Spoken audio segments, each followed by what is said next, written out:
ស្ដីអ្នកទាំងអស់គ្នាថ្ងៃនេះខ្ញុំនឹងនាំអ្នកទាំងអស់គ្នាទៅចំណាយពេល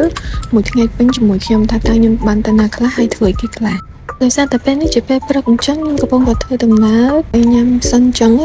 ដោយសារតែថ្ងៃនេះខ្ញុំមាន appointment ជាមួយនឹងពេទ្យធ្មេញត្រូវ check up ធ្មេញហើយនឹងត្រូវដកធ្មេញតលដូចគ្នាអញ្ចឹងឥឡូវហ្នឹងត្រូវតែញ៉ាំអីឲ្យឆ្អែតសិនព្រោះអីតែពេលយើងដកធ្មេញតលទៅយើងអត់អាចញ៉ាំអីបានទេដោយរាល់ដងអញ្ចឹងខ្ញុំតែងតែមកហាងនោះដើម្បីញ៉ាំអាហារពេលព្រឹក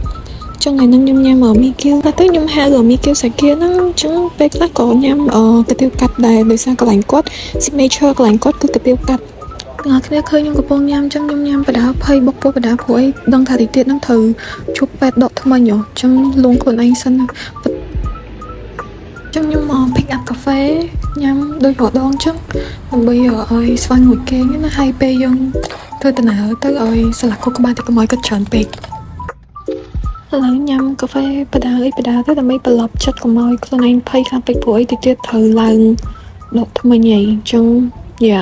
ចឹងបន្ទាប់មកខ្ញុំក៏ត្រូវធ្វើដំណើរបន្តមកពេទ្យAMI ដូចរាល់ដងអញ្ចឹងហើយគេឲ្យខ្ញុំអង្គុយចាំសិនតិចទៀតបានគេហៅឈ្មោះចូលអញ្ចឹងណាចឹងឥឡូវគេហៅខ្ញុំចូលហើយដើម្បីថត X-ray មើលធ្មេញត្រង់ទ្រាយធ្មេញសិនអញ្ចឹងណាខ្លាចពេលដកទៅប៉ះតសៃប៉ះអី Bismillah guys ហើយនេះជាធ្មេញដែលខ្ញុំត្រូវដកឥឡូវខ្ញុំដកហើយពេលដែលខ្ញុំកំពុងទុកនឹងវា unexpected មែនតើដោយសារតែខ្ញុំគិតថាពេលដែលខ្ញុំមុនមកដកនឹងគឺត្រូវតែវះធ្មេញវះអីកាត់ចឹងណាដល់តែពេលមកចាក់ស្ដែងតែគ្រូដកអត់ដល់5នាទីខ្ញុំគឺហើយបាត់គឺ unexpected មែនតើហើយអត់មានការជឿចាប់អីទាំងអស់ Honestly proud of myself for getting through it. See you again in my next vlog. Bye.